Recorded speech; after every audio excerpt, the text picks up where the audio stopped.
Welcome to Baba academy online education digital class. હું ગૌરવ મકવાણા બાબા એકેડમીના online digital platform ઉપર આપ સર્વે વિદ્યાર્થી મિત્રોનું હાર્દિક સ્વાગત કરું છું. તો આપણે ભણી રહ્યા છે ધોરણ 8 વિષય ગણિત, પ્રકરણ નંબર 3 છે ચતુષ્કોણની સમજ, જેની અંદર સ્વાધ્યાય 3.3 વિશે અભ્યાસ કરી રહ્યા છે. જેમાં દાખલા નંબર 2 છે. એમાં દાખલા નંબર 2 માં પહેલું, બીજું અને ત્રીજો 3 દાખલા જોયા, 3 આકૃતિ વાળા. આજે ચોથો અને પાંચમો જોઈ લઈએ. બરાબર, એટલે દાખલા નંબર 2 થઈ જશે કમ્પ્લીટ. બરાબર, તો શરૂઆત કરીએ દાખલા નંબર 2 ની, જેમાં ચોથો છે. આકૃતિ આપી છે, જો આ ABCD લખ્યા છે એ મેં મારી જાતે લખ્યા છે. બરાબર, ચોપડીમાં લખ્યા નથી કે સાહેબ બીજી ચોપડી લઈને આયા એવું તો નથી ને? ના, એવું નથી, આ મેં મારી જાતે લખ્યા છે, પહેલા જ કહી દઉં. બરાબર, અને તમારે પણ લખવાના સરળતા ખાતર. ચલો, અહીંયા સુધી ક્લિયર. આ રકમ છે આવી. રકમ શું છે? તો કે એક સમાંતર બાજુ ચતુષ્કોણ આપ્યો છે. એમાં એક્સ, વાય અને ઝેડ જે જગ્યાએ નથી લખ્યું એ તમારે માપ શોધવાના છે. બરાબર, ચલો અહીં શું લખીશ? તો કે અહીં ABCD સમાંતર બાજુ ચતુષ્કોણ છે. મેં નામ આપ્યું ABCD, તમે PQRS ગમે તે તમને યોગ્ય લાગે, MNOP તમે ગમે તે આપી શકો છો.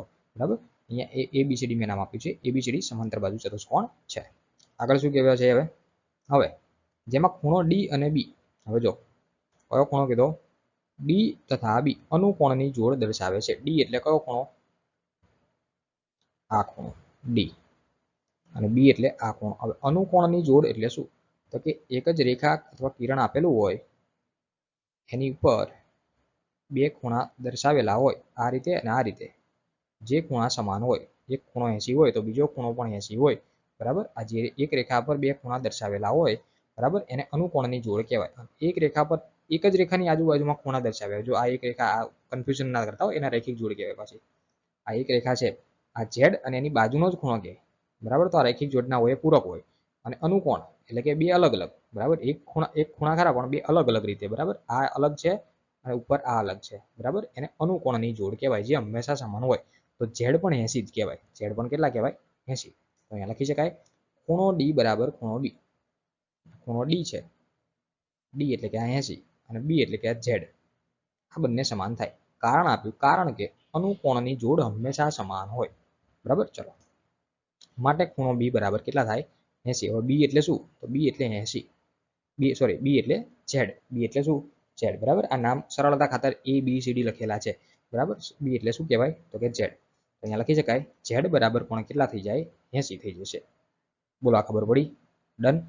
જોઈએ હવે આગળ. હવે અહીંયા જોઈને જ ખબર પડે, આ Y છે અને એની એક્ઝેક્ટ સામે 80 છે. બરાબર, તો Y કેટલો થાય? Y પણ 80 જ થાય. કેમ? કેમ કે સામેના ખૂણા સમાન હોય, સમાંતર બાજુ ચતુષ્કોણ હોય. જો અત્યાર સુધી તમે ભણવામાં વ્યવસ્થિત ધ્યાન આપ્યું હોય તો તમને ખબર પડી જાય સામેના ખૂણા કેવા હોય? સમાન હોય. તો અહીંયા લખી શકાય. હવે A અને D માટે, A એટલે આ Y છે અને D એટલે કે આ 80. એના માટે શું કરવાનું? તો એના માટે ખૂણો A બરાબર ખૂણો D એ શું છે? તો કે સામેના ખૂણા સમાન હોય. સામેના ખૂણા કેવા હોય? સમાન. સામેના ખૂણા કેવા હોય? સમાન. બરાબર, તો જો એના માટે શું લખશો? Y બરાબર 80. આ છે Y, એની એક્ઝેક્ટ સામે શું છે? 80. Y બરાબર શું થઈ જાય? 80. A બરાબર D અથવા તો Y બરાબર 80. તો મને શું શું મળી ગયું? Z મળી ગયો અને Y મળી ગયો. ડન.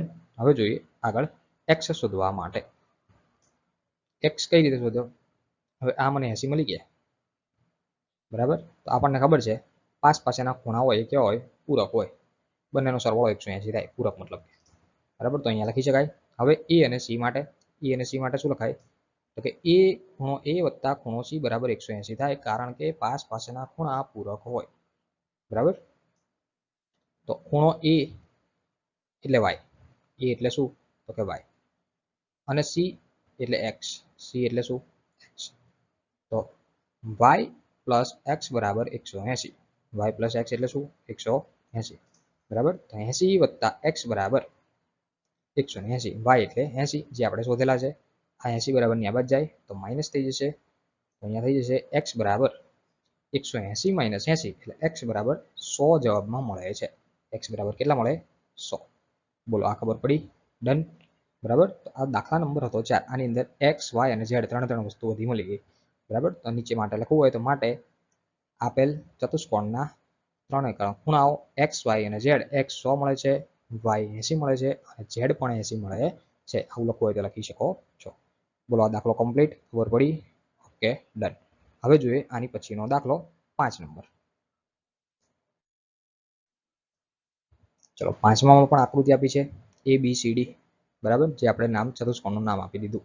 એની અંદર પણ એક્સ વાય અને ઝેડ શોધવાનું છે. આમાં સામાન્ય ડિફિકલ્ટ નથી, આવડી જાય એવું છે. આ વાય તો આપણને જોઈને ખબર પડી જાય. આ ડી સામે એક્ઝેક્ટ સામે 112 છે તો વાય પણ 112 થઈ ગયા. આ જોઈને ખબર પડી ગઈ, બરાબર. હવે આ આખા ખૂણા નથી આપ્યા, આ અડધા અડધા ખૂણા આપ્યા છે, 50%. અડધા અડધા ખૂણા આપ્યા છે, એ તમારે શોધવાના છે. એ કેટલા થાય, બરાબર, એ હવે આપણે જોઈએ. અઘરું કંઈ નથી, ખાલી ધ્યાન આપશો એટલે ખબર પડી જશે. અહીં એબીસીડી એ સમાંતર બાજુ ચતુષ્કોણ છે. એબીસીડી સમાંતર બાજુ ચતુષ્કોણ છે. ખૂણો એ અને ડી ની વાત કરીએ. એ એટલે આ વાય, ડી એટલે 112. એ અને ડી પરથી ખબર પડી જાય શું થાય, 112 થાય, વાય એટલે 112 જ થશે. ખૂણો એ બરાબર ખૂણો ડી. કારણ શું આપશો? સામ સામેના ખૂણા સમાન હોય. સામ સામેના ખૂણા કેવા હોય? સમાન. એ એટલે વાય અને ડી એટલે 112. એ એટલે શું? વાય. ડી એટલે 112. અહીંયા છે એ એટલે વાય, ડી એટલે 112. વાય બરાબર 112. આ પૂરું. બોલા ખબર પડી ગઈ? હવે એક્સ અને ઝેડ કઈ રીતે શોધવો એના ઉપર ખાસ ધ્યાન આપો. હવે જોઈએ, હવે ખૂણો એ અને સી ની વાત કરીએ. હવે જો, હવે ખાસ ધ્યાન આપજો. આખોની એ ની વાત અને સી ની વાત. સી એટલે બે વસ્તુ છે, 40 અને ઝેડ. 40 વત્તા ઝેડ હું બંનેને ભેગા કરું ત્યારે સી આખો ખૂણો બને. આ ખબર પડી કે ના પડી? આ 40 છે અને આ છે ઝેડ. આ બંનેને હું ભેગા કરું, બરાબર, 40 અને ઝેડ આ બંનેને હું ભેગા કરું ત્યારે સી ખૂણો બને. આ આખે આખો થઈને શું બનાવે છે? સી બનાવે છે. હવે આપણને ખબર છે આ પાસ પાસેના ખૂણા કહેવાય. એ અને સી કેવા કહેવાય? પાસ પાસેના ખૂણા, જે પૂરક હોય. બંનેનો સરવાળો 180 થાય. અહીંયા લખી શકાય કે માપ ખૂણો એ, માપ ખૂણો એ એટલે કે આ રહ્યો અને માપ ખૂણો સી. માપ ખૂણો સી એટલે શું? તો કે આ બંને ભેગા, 40 અને ઝેડ ભેગા, બંનેનો ટોટલ સરવાળો હું કરું તો 180 થાય. એ આપણને ખબર છે પાસ પાસેના ખૂણા પૂરક હોય. અહીંયા લખ્યું છે પાસ પાસેના ખૂણા કેવા હોય. અહીંયા લખવામાં સારી મિસ્ટેક છે. આ રહ્યું ને કોપી પેસ્ટ કરેલું છે ને એટલા માટે, બરાબર. અહીંયા એના બદલ હું સોરી કહું છું, માફી ચાહું છું. અહીંયા લખ્યું છે કે સામ સામેના ખૂણા સમાન હોય. અહીંયા એવું નહીં આવે, પાસ પાસેના ખૂણા પૂરક હોય એવું લખવું જોઈએ, બરાબર. અહીંયા મારી ભૂલ છે, બરાબર.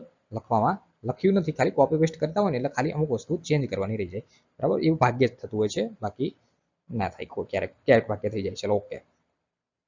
અહીંયા શું કહેવાય કે પાસ પાસેના ખૂણા કેવા હોય? પૂરક હોય, બરાબર. આ ખૂણો એ અને સી બંનેનો સરવાળો કરો તો કેટલા થાય? 180.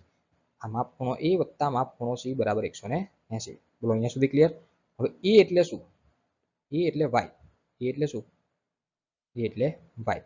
અને સી એટલે શું? તો સી એટલે આ ઝેડ અને 40 બંને ભેગા છે, ઝેડ વત્તા 40. સી એટલે શું? ઝેડ વત્તા 40. બોલો ખબર પડી? આ બરાબર. ના પડી તો ફરી વખત સમજાવી દઉં. ખૂણો એ એટલે શું? તો કે વાય, જે અહીંયા દર્શાવ્યો છે એ એટલે વાય. અને આ સી એટલે શું? સી એટલે કે આખે આખું ઝેડ અને 40 આ બંને ભેગા એટલે સી થાય.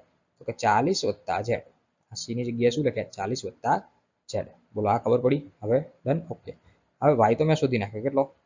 112. આ છે 112.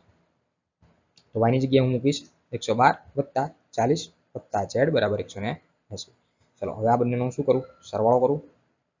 આ બંનેનો સરવાળો થાય. સરવાળો 152, ઝેડ બરાબર 180. એમનું એમ 152 પ્લસ 180.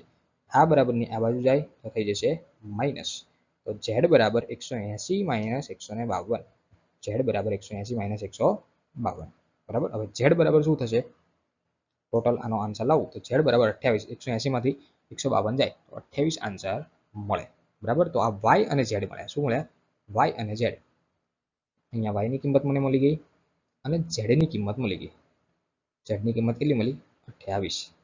બોલો અહીંયા સુધી ખબર પડી? હવે શોધવાનું છે એક્સ. શું શોધવાનું છે? એક્સ.